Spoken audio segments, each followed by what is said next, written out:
بات یہ ہے کہ حضرت داؤد طائی عارف باللہ بھی ہیں، ظاہر واصل باللہ بھی ہیں، امام الاولیاء بھی ہیں، سند الفقہاء بھی ہیں، بلکہ سید الاتقیاء بھی ہیں۔ تو آپ کی قناعت، آپ کا زہد و تقوی اور اگین جو دنیا سے بے رغبتی، میں چاہتا ہوں اس بات کو تھوڑا سا اور آگے بھی بڑھائیں کہ ہمارا آج مسئلہ یہ ہو گیا کہ ہمارا مرکز، ہمارا محور دنیا ہی بن کے رہ گئی ہے اور ہم اس سے نکلنا نہیں چاہتے، اور اب تو اس حد تک معاملہ ہو چکا ہے خراب۔ آپ دیکھیے، میں دیکھ رہا تھا ہمارے یہاں ٹرینڈز، مطلب جس قوم کے ٹرینڈز تربوز ہوں، آپ سوچئے، اور تربوز کے رنگ ہوں، آپ ذرا سوچئے، اس قوم کو پھر اللہ ہی حافظ ہے کہ مطلب ہم اس حد تک جو ہے وہ تربوزی ہو چکے ہیں۔ بتائیے ذرا۔ جی جنید صاحب، مولانا روم نے فرمایا تھا کہ علم را بر تن زنی مارے ببد، علم را بر دل زنی یار ببد۔ اگر تم علم جسم کے لیے حاصل کرو گے تو یہ اس کی حیثیت تمہارے لیے سانپ کی سی ہے، اژدہا کی سی ہے، اور اگر تم علم دل کی رونق کے لیے اور روح کو آباد کرنے کے لیے حاصل کرو گے تو یہ علم تمہارا دوست بن جائے گا۔ بالکل ٹھیک ہے۔ ہم یہ دیکھتے ہیں جنید صاحب، تاریخ اسلام کے اندر ہر دور میں ایسی پاکیزہ ہستیاں رہی ہیں جنہوں نے جب علم حاصل کیا تو علم کو صرف تن تک محدود نہیں رکھا یا تن کی سہولتوں اور آسائشوں کا ذریعہ نہیں بنایا جناب، بلکہ علم کو روح کی آبادی کا ذریعہ بالکل بنایا۔ ایسا۔ حضرت داؤد طائی ایک ایسی شخصیت ہے واہ، کہ جب آپ علم حاصل کر رہے تھے اور جب علم کی معراج پہ پہنچے تو آپ نے یہ دیکھا کہ یہ علم کافی نہیں ہے۔ آپ نے اپنی طبیعت کے اندر ایک طرح کا انقباض محسوس کیا۔ اچھا جنید صاحب، یہ آپ کو ہر دور میں ملے گا۔ امام غزالی کے یہاں بھی ایسا ہی ہوا، جب انہوں نے یہ کہ اس کیفیت میں آئے تو 9 سال خلوت میں گزار دیے۔ 9 سال، کتنی بڑی بات ہے۔ واہ، امام غزالی، واہ، ہر صوفی جو بڑا مسٹیک ہے اس کے آپ کو یہ چیز نظر آئے گی۔ ہمارا المیہ یہ ہے، ہم نے علم حاصل کیا اور اکبر آبادی کی بقول پھر ہم نے نوکری حاصل کی اور پھر آسائش حاصل کی اور بھول گئے۔ بالکل۔ اب اور امام یہ لوگ پھر ہمیں سمجھ کیسے آئیں گے؟ مطلب آپ دیکھیں، مدرسہ نظامیہ چھوڑ کے آپ مطلب بغداد سے پھر آپ خلوت نشینی میں چلے گئے۔ عرض کرنے کا مقصد یہ ہے، یہ کوئی عام، یہ کوئی صرف واحد واقعہ نہیں ہے کہ آپ کہیں جی کوئی دوسری بات میں عرض کروں، یہ جو زہد ہے ہمیں یہ بھی سمجھنا چاہیے۔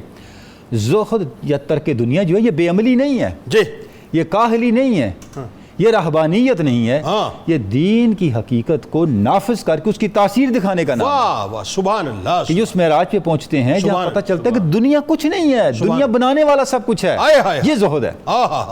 تو جب یہ جو رنگ ہے یہ کب آتا ہے؟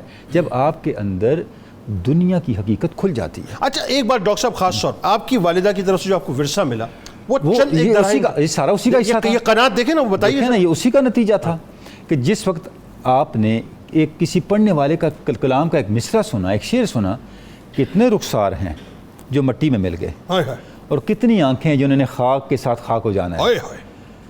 پتہ یہ چلا۔ اب اس شعر پہ غور کر، اس کا مطلب کیا ہے کہ دنیا کا حسن فانی ہے، دنیا کے حسن کی کوئی عمر نہیں ہے، اس کا کوئی دورانیہ نہیں ہے، یہ بجھتا ہوا چراغ ہے، اس کا اینڈ ظلمت ہے، اس کا اینڈ فنا ہے، اس کا اختتام فنا ہے۔ تو آپ دنیا سے الگ ہو گئے اور اب آپ دیکھیں آپ کی ترجیحات بدل گئی۔ یہ جو آپ نے آپ کی زندگی کا واقعہ بتایا، جو مکان آپ کو ملا وہی مکان رہا، اس کو بنایا نہیں، حتیٰ کہ وہ کھنڈر میں بدل گیا۔ مطلب کسی نے آ کے کہا چھت گر گئی ہے کمرے کی، فرمایا کہ میں نے تو آج تک نگاہ اٹھا کے دیکھا ہی نہیں۔ جو رقم ملی کچھ تو کفن پہ خرچ کر دی، کچھ ایثار کر دی، کچھ اپنے معمولات کے لیے رکھی، لیکن دنیا کے معاملات کو پھیلایا نہیں۔ کیوں نہیں پھیلایا؟ یہ نہیں کہ ان لوگوں کے اندر استعداد نہیں تھی، ان میں اہلیت نہیں تھی، کوئی کیپیسٹی نہیں تھی، کوئی لیاقت نہیں تھی، انہوں نے اپنی اہلیت، اپنی لیاقت کو کسی اور طرف ڈائیورٹ کر دیا۔ سرکاری عہدے کو ٹھوکر ماری تھی۔ سبحان اللہ۔ سرکاری عہدے کو، ابھی آپ نے ایک نام لیا تھا محارب ابن دثار کا، یہ کون تھے؟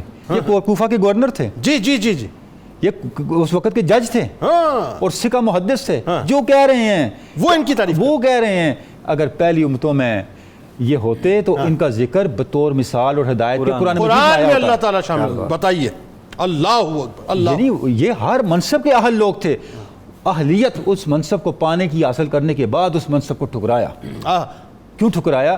ان کی نظر اس منصب سے ایک بڑی منزل پہ تھی۔ اچھا غفاری رنگ آپ کو محسوس نہیں ہوتا حضرت داؤد طائی رحمۃ اللہ علیہ؟ دیکھیں میں عرض کرتا ہوں، صحابہ کرام کا فیضان تو چلتا ہے نا، تو ابو ذر غفاری کا زہد جو ہے وہ ہر صوفی کے اندر آپ کو نظر آتا ہے، وہ داؤد طائی کے اندر بھی ہے اور بدرجہ اولا نظر آتا ہے، بدرجہ اولا نظر آتا ہے۔ دیکھیں آپ کے بارے میں یہ ہے کہ آپ نے دنیا کو اتنا چھوڑا، آپ کھانا نوش فرما رہے تھے, کوئی آپ کے ساتھ درویش بیٹھا, اس نے کہا حضرت نمک اس میں نہیں ہے. فرمایا میرے نفس نے ایک دفعہ نمک کی خواہش کی تھی, اللہ, میں نے کہا مرنے تک اسے نمک نہیں چکھانا. اللہ اکبر. کتنا آپ تصور کریں اپنے نفس کے اوپر کنٹرول اور اپنے نفس کو آسائشوں سے دور کرنے کی احتیاط کا انتہا کیا ہے, ہم سوچ سکتے ہیں یہ. اللہ. آپ کا انتقال کیسے ہوا, آپ کا انتقال کیسے ہوا کہ آپ رات کو تلاوت کر رہے تھے, جہنم کے عذاب کی آیات آئیں, صبح تک وہی آیات تلاوت کرتے رہے, اور اس شدت غم میں بیمار ہو گئے اور اسی بیماری میں آپ کا انتقال ہوا. ایک اور چیز جو خاص طور پہ کہ وہ آپ ضرور اس کا بھی ذکر کیجئے کہ مطلب آپ کھانے پینے سے بھی کوئی رغبت نہیں, یعنی سوکھی روٹی اس کو بھی پانی میں جو ہے آپ نے وہ دیکھیں, میں نے اس کا نمک تک جسے چھوڑ دیا ہو,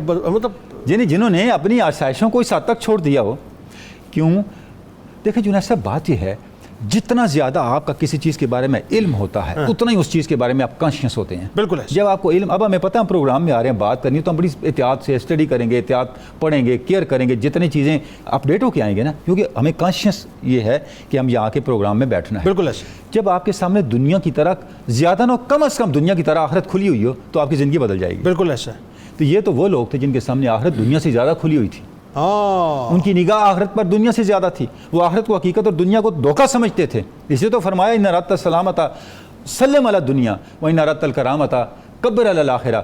اگر تم سلامتی چاہتے ہو تو دنیا کو کہو قالوا سلاما, ٹھیک, اور اگر آخرت چاہتے ہو تو تکبیر ذبح, اگر تم کرامت چاہتے ہو تو آخرت پر تکبیر پڑھ لو, ذبح کر دو اس کو. بالکل ایسا ہے. زہد یہ ہے, دنیا چھوڑ دو آخرت کے لیے اور آخرت چھوڑ دو خدا کے لیے. واہ سبحان اللہ. یہ زہد کامل آپ کو داؤد طائی میں نظر آتا ہے. اور آپ دیکھیے اگر اس, اب میں تھوڑا سا ویژولائز کر رہا ہوں کہ حضرت حبیب رائی رحمۃ اللہ علیہ دنیا کو کیسے آپ نے ٹھوکر ایک دم ایک چھوٹے سے واقعے نے آپ کی دنیا کو تبدیل کر دیا.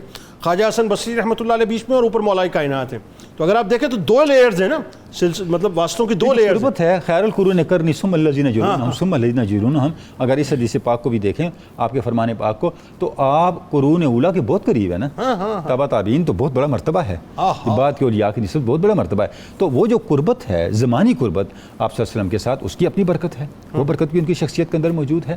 اور وہ ان ہستیوں کا فیضان جن ہستیوں کی صحبت میں آپ نے وقت گزارا, وہ مبارک لوگ جن کے اعمال ان کے اقوال سے بہتر تھے اور جن کے احوال ان کے اعمال سے بہتر تھے. یہ وہ ہستیاں تھیں جو کہی ہوئی باتوں کو حقیقت کر کے دکھانے والی, سبحان اللہ, جو کرتے پہلے تھے, تجربہ پہلے لیتے تھے, بعد میں کرتے تھے. بالکل. اسی امام غزالی نے لکھا نا کہ صوفیاء اہل ذوق کیوں ہوتے ہیں, یہ اہل تجربہ ہوتے ہیں. واہ, یہ چکھتے پہلے ہیں بتاتے بعد میں ہیں. کیا بات ہے, اس لیے اہل ذوق کہتے ہیں. کیا بات ہے. تو یہ جو حال ہے صوفیاء کا, یہ دراصل دین کی حقیقت کو تجربے سے محسوس کر کے بیان کرنے اور کمال یہ لیو کرنے کا نام ہے. ہاں, لیکن یہاں پہ ہمیں نظر آتا ہے داؤد طائی رحمۃ اللہ علیہ کے معاملے میں آپ نے تو دنیا کو چکھا بھی نہیں تھا, بغیر چکھے بتا دیا تھا کہ بہت کڑوی ہے. انہوں نے کچھ اور چکھا تھا نا, انہوں نے کچھ اور چکھا تھا. وہ ان کا ذوق اتنا بلند تھا, انہیں دنیا چکھنے کی فرصت ہی نہ تھی. انہوں نے بغیر چکھے بتا دیا تھا کہ بظاہر میٹھی ہے لیکن بہت ہی کڑوی ہے, بہت ہی کڑوی اور کانٹے دار.